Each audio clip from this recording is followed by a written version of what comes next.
Olá, gente boa, de volta aqui no programa Papo Dinâmico na PUC TV Goiás. Hoje nós estamos debatendo sobre doenças gastrointestinais do aparelho digestivo, né? E aqui com o Dr. Samir Bittar, que é especialista nessa área, né, do aparelho, das doenças do aparelho digestivo, e também com a doutora Laís Bittencourt, que é nutricionista. E nós, no bloco anterior, já debatimos aqui sobre a importância da alimentação para a pessoa ter uma vida saudável. Também faz parte. Quando a gente trata de doença, na verdade, a gente está com foco na saúde, né? A gente quer ter saúde saudável, né? Ter saúde. Se é saúde é porque é saudável, não saúde comprometida, né? Doutora, quando a pessoa já está com algum problema, já teve uma alimentação inadequada, comprometeu a sua saúde, está com diabetes ou está com pressão alta, porque eu acredito que essas doenças podem ser derivadas também de uma alimentação inadequada, não pode? Claro. Então, se a pessoa se encontra nessa situação, a alimentação aí já tem que ser mais especializada também. Sim, quando o paciente já chega com uma doença crônica não transmissível, como por exemplo a diabetes ou a hipertensão, é preciso fazer toda uma análise, né, e adequar essa alimentação para que a pessoa evolua e às vezes consiga até desmamar da própria medicação. É claro que em alguns casos a utilização da medicação vai precisar ser para o resto da vida, mas às vezes a gente consegue obter melhoras, por exemplo, um paciente diabético que chega com a glicemia, que é o açúcar do sangue, desequilibrado, chega um paciente descompensado. Na hora que a gente vai analisar a alimentação desse paciente, ele está tendo uma alimentação totalmente desequilibrada. Por exemplo, ele está fazendo ingestão não diretamente de alimentos que contenham açúcar, mas de alimentos que são ricos em carboidrato e principalmente carboidratos simples que vão desencadear aí a alteração dessa glicemia. Então, com uma dieta adaptada para esse paciente, inclusive com a introdução de fibras, a gente pode trabalhar aí algumas receitas. Os alimentos com carboidrato são aqueles que têm muita energia, que têm muita massa, normalmente. Os que dão arroz, a energia, batata, são os alimentos energéticos, mandioca. Pão, arroz, massas em geral. E então, os de fibra já são mais... São os alimentos integrais, né? Que são os cereais integrais, o pão integral, os grãos em geral. Então, a gente consegue fazer uma adequação. Frutas também? Frutas também são ricas em fibras. Sim. Só que aí precisa haver um ajuste, porque não é porque são ricas em fibras que podem ser consumidas à vontade, principalmente para o paciente diabético. Então, a gente utiliza estratégias na alimentação que vai diminuir esse índice glicêmico dos alimentos. Ou seja, nós vamos conseguir utilizar estratégias para que esse açúcar dos alimentos lentamente e orientar o paciente para que ele faça escolhas mais saudáveis para que ele consiga controlar esse diabetes e então estabilizar essa dosagem de glicemia. Ok, entendi. Doutor Samir, a diabetes ela pode ser causada por uma alimentação inadequada, certo? Sim, porque a situação de uma alimentação inadequada que gera a obesidade. A obesidade leva a uma consequência que é o aumento da resistência periférica à insulina. Com isso, há E também a obesidade pode levar também ao aumento da pressão, né? Uma hipertensão. A obesidade leva a essa circunstância de aumento da resistência periférica. A glicose não consegue adentrar a célula e com isso se eleva na corrente sanguínea. Como consequência também da obesidade podemos ter a hipertensão e nós precisamos chamar muito a atenção de todos, especialmente daqueles que podem estar dentro dessa circunstância, a respeito do risco que corre, uma vez que são enfermidades que têm evolução silenciosa. Então, as pessoas menosprezam muito circunstâncias que não geram sintomas, não geram dor. Seria muito curioso se a glicose subisse e houvesse uma dor para alertar, né? A dor é um sinal de alerta de que alguma coisa está errada.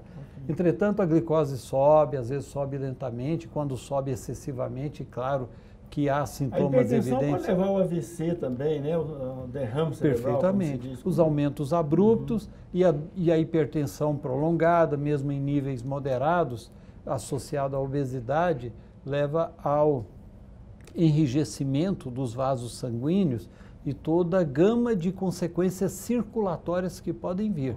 A falência do sistema de filtração renal, as doenças coronarianas, as doenças cerebrais e os órgãos mais relevantes do corpo humano, cérebro, coração e rins, são órgãos preferencialmente afetados, com consequências mais graves. Se chega lá uma pessoa obesa lá, para tratar com o senhor lá, e o senhor avalia que a causa dessa obesidade é a alimentação inadequada. Se não me engano, a obesidade pode ser causada também por outros fatores, né? Não só por má alimentação. Pode ser também por fator genético, não pode? Sim, nós vemos isso realmente, tendências familiares quase sempre se associa a hábitos que são familiares. Então isso acaba sendo presente em mais pessoas da família. Normalmente nós defrontamos com uma grande dificuldade que é comum na nossa população, que é a incapacidade de ter disciplina em favor de resultados que sejam melhores. Né? Quando nós colocamos para alguém que abrir mão do prazer de comer determinados alimentos, e curiosamente, os alimentos mais saborosos são os que têm gordura, a gordura dá sabor ao alimento, né? Então, esses são os grandes atrativos, as frituras, os carboidratos, e também um pecado que as pessoas cometem nesse sentido é ter o entendimento de que o volume e a saciedade estão relacionados a um grande volume. E as pessoas são muito traídas porque muitas vezes a saciedade ela tarda um pouquinho mais do que a ingesta. Então as pessoas comem muito e a saciedade ela vem um pouco depois, vem a percepção que nós chamamos de plenitude, sensação de enchimento. A obesidade, deixa eu ver se eu entendi. A obesidade, então, é sempre um acúmulo de energia que a pessoa alimenta e não consome. É uma equação quase matemática, né? Ingesta de caloria, falta de consumo, o balanço total é um depósito para garantir energia. A vida moderna, a vida mais sedentária, quer dizer, com todos os confortos, né, a tecnologia evoluindo, tudo no sentido da gente gastar cada vez menos energia. Controle remoto, usar o celular para tudo, carro, né? Qual a relação que tem veículo com obesidade? O senhor citou o veículo ainda há pouco, e eu vejo que o senhor, inclusive na apresentação ali, o senhor tem também, né, atuação na área também de veículos, né, de venda de veículos. Então, os veículos podem contribuir para as pessoas se tornarem mais obesas? Professor, eu acho que a vida moderna inteira contribui. Ela caminha contrariamente aos interesses, porque se nós fomos feitos e a nossa saúde está em nos movimentarmos, nosso corpo pede a movimentação para que tenhamos saúde. Entretanto, há uma certa indolência corporal, porque nós estamos muito acostumados com o conforto. Eu vejo que as pessoas, quando estão na cama, se lembram que o controle remoto está em um móvel próximo, levantam com um certo grau de insatisfação. Eu vou ter que me movimentar. Ou quando ele sobe para o seu apartamento através de escada. Prefere elevador.